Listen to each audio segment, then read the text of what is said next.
Hello everyone, welcome back to my YouTube channel doctor Vidya's management study.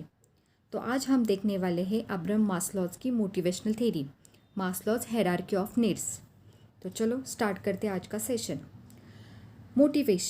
Motivation इसमें जो word आया है ये आया है लैटिन वर्ड मूवर से, मतलब टू मूव।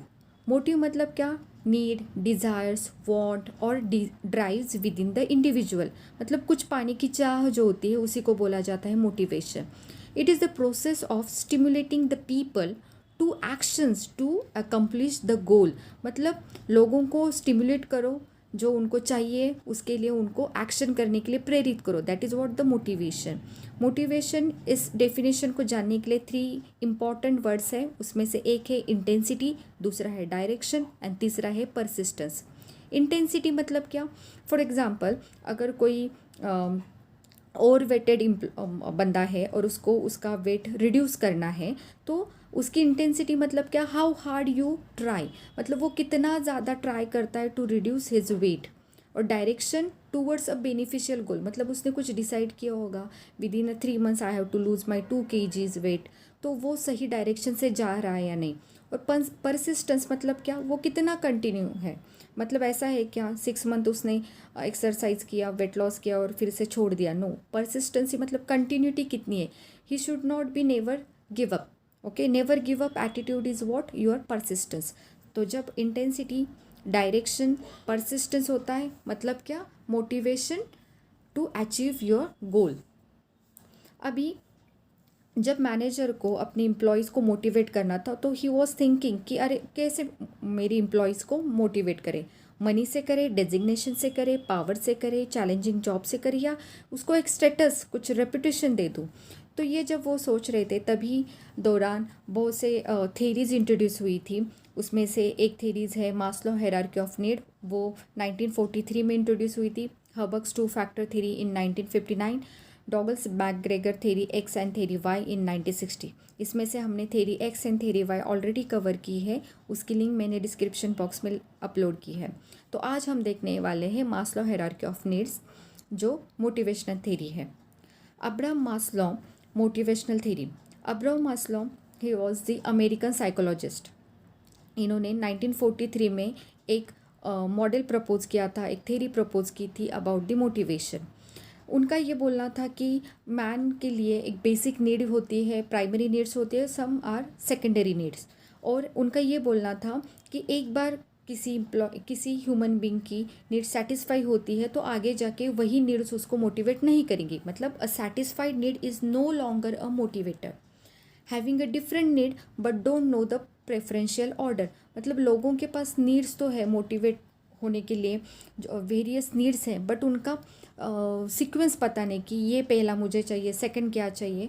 तो मास्लो ने उसकी एक हायरार्की बना दी, और he has solve this problem and make the priority order of the needs. उसी को बोला जाता है Maslow hierarchy. So these are the levels. यहाँ पे हम देखते हैं कि बेसिकली 5 स्टेजेस उन्होंने बनाए थे। तो first stage is physiological needs, second one is safety and security, third one is love and belonging, fourth one is self esteem and the last one is self actualisation. तो हम step by step एक एक देखते हैं। यहाँ पे एक pyramid है, यहाँ पे आपको नज़र आ रहा है। तो basically it is starting from the lower side, जो फिजियोलॉजिकल नीड से स्टार्ट हो रहा है। ओके, जैसे ही एक नीड ख़त्म होगी, फुलफिल होगी, तो वो सेकंड स्टेज पे जंप होगा। ओके, तो फिजियोलॉजिकल नीड मतलब क्या? जो हमारी बेसिक नीड्स है, जिस मतलब आपका air, water, food, shelter, sleep, जो मतलब खाना पीना, जो बेसिक नीड है, इसके का मतलब अगर ये नहीं रहेंगे तो we can't function properly, right. So physical need was the important one. Once it has been satisfied, दूसरा आता है सेफ्टी एंड सिक्योरिटी, मतलब जब किसी ह्यूमन बींग का जॉब लग जाता है, ठीक है, तो वो बेसिकली चाहता है मुझे एटलीस्ट बेसिक इतनी सैलरी तो मिल जाए कि मेरा खाना पीना तो हो जाए। सो अगर हम ऑर्गेनाइजेशन के बारे में देखेंगे, तो physiological need is what? Your basic salary. Second one is safety and security. एक बार मुझे बेसिक सैलरी मिल गई, तो I will think about my safety and security, मतलब फिजिकल सेफ्टी देखूँगी, फाइनेंशियल वेदर मेरा जॉब सिक्योर है या नहीं, मेरा हेल्थ, मेरी safety of my property, security of my health और वेल्थ, उसके बारे में सोचूंगी। क्योंकि एक बार जो भी मुझे इनकम आता है, वेदर वो मेरा फिक्स्ड इनकम है या नहीं, तो एम्प्लॉय को सेफ्टी इज़ रिक्वायर्ड, मतलब उसके बेसिक नीड्स हो गए, सेफ्टी एंड सिक्योरिटी हो गई, तो फिर आगे जाके वो दूसरी लव एंड बिलोंगिंगनेस के बारे में सोचेगा। तो third level is what, love and बिलोंगनेस।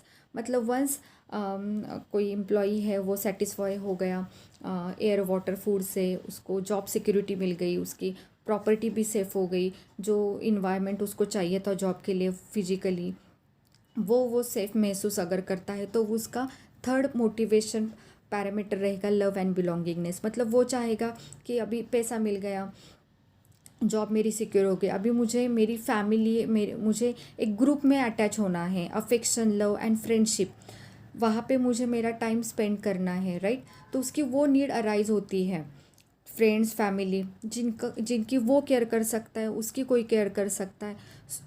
तो लव एंड बिलोंगिंगनेस मिलने से उसका लोनलीनेस कम होगा, क्योंकि once that is satisfied about the emotion. ये क्यों इम्पॉर्टेंट है, to avoid the depression, to avoid the loneliness. So love and belongingness is the third step of this motivational theory. The next is what, self esteem. Self esteem मतलब क्या, if then so like self respect, status, attention. देखो इसमें दो type आते हैं self esteem में, internal self esteem and externally. Internal मतलब क्या, आपका self confidence, okay, and external मतलब आपका रिस्पेक्ट।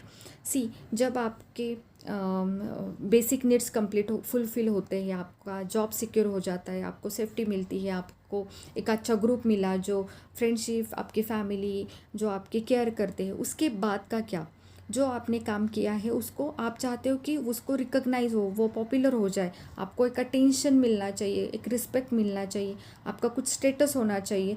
तो ये बातें आती है सेल्फ एस्टीम में। फॉर एग्जांपल आपको हायर डेजिग्नेशन, प्रमोशन चाहिए, राइट, तो वो आता है सेल्फ एस्टीम में। और दूसरी अगर एग्जांपल देने हैं, तो जो भी लोग ब्रांडेड मोबाइल लेते हैं, ब्रांडेड कपड़े यूज़ करते हैं, महंगी गाड़ियाँ लेते, तो इट इज़ कि वो शो करता है उनका self esteem, okay. And the last one is what, self actualisation. ये सबसे हायर लेवल पे आता है, अपर लेवल पे आता है, कि देखो everything is going to be perfect now, and at this age, at this stage he has realising that the purpose of life, अभी मुझे मेरा पैशन जो है मुझे वो आइडेंटिफाई करना है और उसी को फॉलो करना है।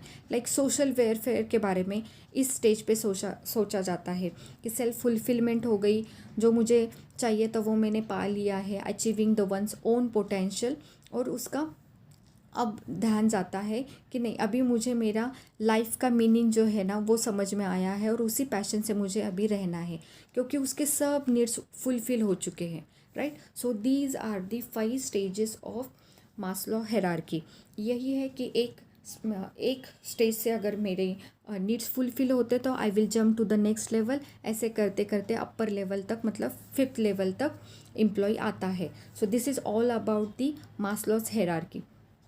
अभी कि most of the cases this is applicable, okay, this sequence is applicable, but कभी कभी ये एप्लीकेबल नहीं होता, उसके क्रिटिसिज्म कुछ है, तो वो हम नेक्स्ट सेशन में देखें कि what are the criticism of Maslow hierarchy.